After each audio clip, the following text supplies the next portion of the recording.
It is conference championship weekend, folks.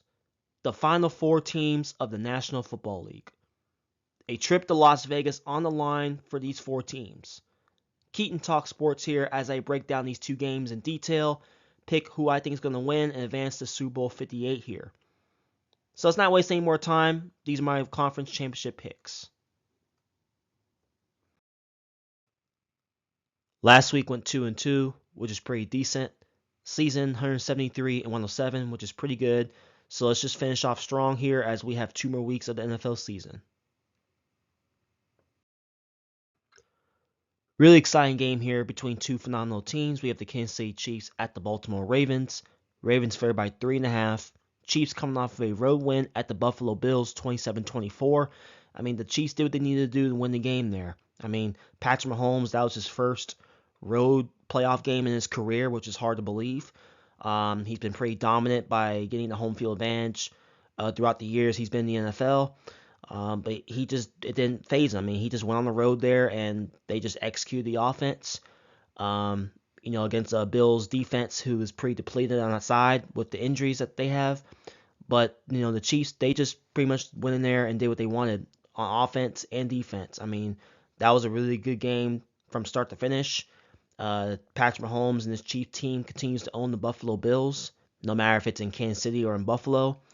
And like I said, at the end of the day, Chiefs just made more plays than the Bills did. I mean, it's really just that simple. I mean, Patrick Mahomes was not phased at all. Travis Kelce looked rejuvenated on the field.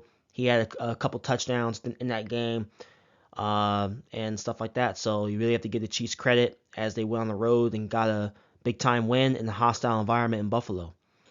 The Baltimore Ravens, they're coming off of a home win against the Houston Texans in dominant fashion, 34-10. I mean, I'm not really surprised by the outcome. Obviously, I was expecting a closer game between the Ravens and the Texans. But the Ravens just showed why they're the top team in the league. They really just dominated C.J. Stroud throughout that entire game, especially on the defense.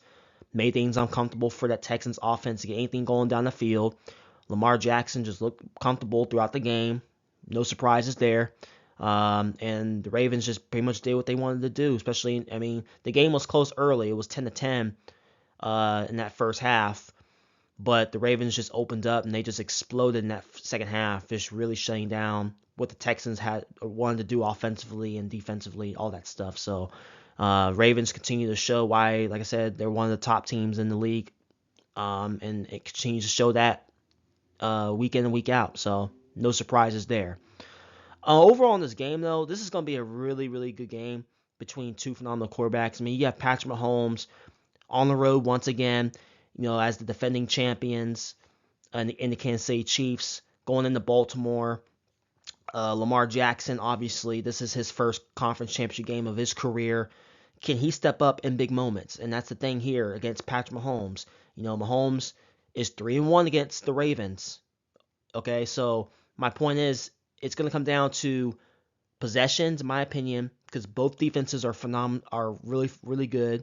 Okay, so I think the running game is going to be a problem for both teams because, like I said, the Chiefs are one of the top defenses in the league, and the Ravens are up there too.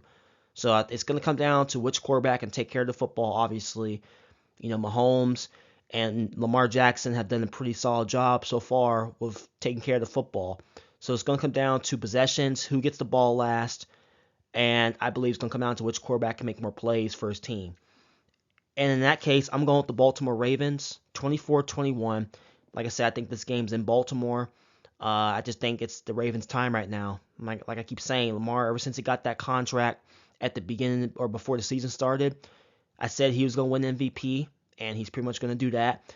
And I think he's going to show the Kansas City Chiefs that I'm here. Lamar Jackson, this is his time to get to the Super Bowl. The Chiefs, like I said, they're defending champions. You can't write them off. They're going to be in the game from start to finish.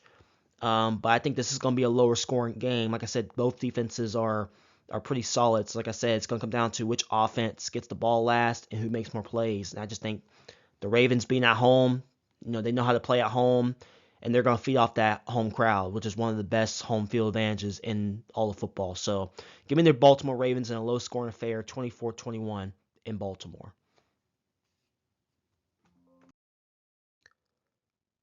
Last game of conference championship weekend, we have the Detroit Lions at the San Francisco 49ers. 49ers favored by 7 points. Lions coming off that high-scoring affair at home against the Tampa Bay Buccaneers, 31-23. I mean, the Lions did what they needed to do. They made more plays when it mattered most against a Tampa Bay team who obviously was a good story throughout the season. No one expected Tampa Bay to get to the divisional round and stuff like that. But the Lions defense, especially at the end of the game there, they really just made some stops against Baker Mayfield in that Tampa offense. I mean, they really just did a good job. It was high scoring. The Lions just showed at home in that environment, they just fed off of that crowd. Baker Mayfield and that Tampa offense, they kept them in the game as long as they could, obviously. The game did start to get away a little bit, and the Tampa Bay got a touchdown to cut the lead down to one score there. But they just couldn't make enough plays down the stretch. I mean, it was really that simple. Tampa Bay, like I said, they were a good team throughout the year, winning the NFC South, a weak division there, to even get to this point, getting to the divisional round. Obviously, and that's a pretty good season for the Tampa Bay Buccaneers there. So, but the Detroit Lions, like I said, Jared Goff was phenomenal throughout that game. In that offense, and the defense obviously did what they needed to do to win. They made some plays at the end there to get a big time win at home. The San Francisco 49ers, they're coming off of a really close game against the Green Bay Packers at home, 24-21. That game was a lot closer than what I expected.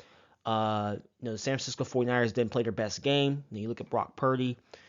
He didn't play well all, obviously, throughout the game. You look at the conditions of that game. Brock Purdy really struggled really throughout that game until he got to the fourth quarter there. And he started to make some plays, big time plays for his team towards the end of that game there. So, I mean, the San Francisco 49ers, like I said, whether if they win big games in ugly fashion, whatever the case is, they're able to find the ways to get it done no matter the circumstances and stuff like that. So we'll see what happens in this game. But they have to play better than what they did last week if they want to get past the Detroit Lions here. But overall in this game, if you look at this matchup, obviously it's going to come down to one thing, in my opinion. Deebo Samuel. He's listed as uncertain for this weekend. He didn't practice today at practice, so that's big. Obviously, Deebo Samuel is everything for that San Francisco offense. If he doesn't play, I don't see a way the 49ers win this game. You've seen what Brock Purdy is without Deebo and all his other supporting casts on offense. If he doesn't play, like I say, I just don't see a way the 49ers can come out on top here. But if he does play, then the 49ers are going to win this game. And like I said, that's what it's going to come down to. But overall in this game, give me the Lions in the upset, 30-28. I just think the Lions, like I said, I love Dan Campbell and that head coach. He's just so motivative. The players respond to him. The Detroit Lions, like I said, they're on the come up. And I just think this is one of those situations where, like I said, the 49ers are a great team when they want to be. Brock Purdy is a good quarterback when he wants to be. If the Detroit pass rush is going to be the key. Can they get to Brock Purdy? If they can get to him early, like you watched that Green Bay Packers game last week, they got to Brock Purdy early in that game and it rattled him a little bit in that game and the conditions and all that. It's going to be nicer conditions this weekend in this game, but like I said before, if the Detroit Lions can somehow get to Brock Purdy without a Deebo Samuel in this game, assuming if he does or doesn't play, whatever the case is, I think the Lions can come out on top here. And if Jared Goff and that offense continues to explode like they've been exploding over the last few weeks here going into this game, I just like the momentum the Lions have going into this game, even though they're big-time underdogs on the road. So give me the Lions to win a big-time game here on the road, 30-28, to advance to Super Bowl 58.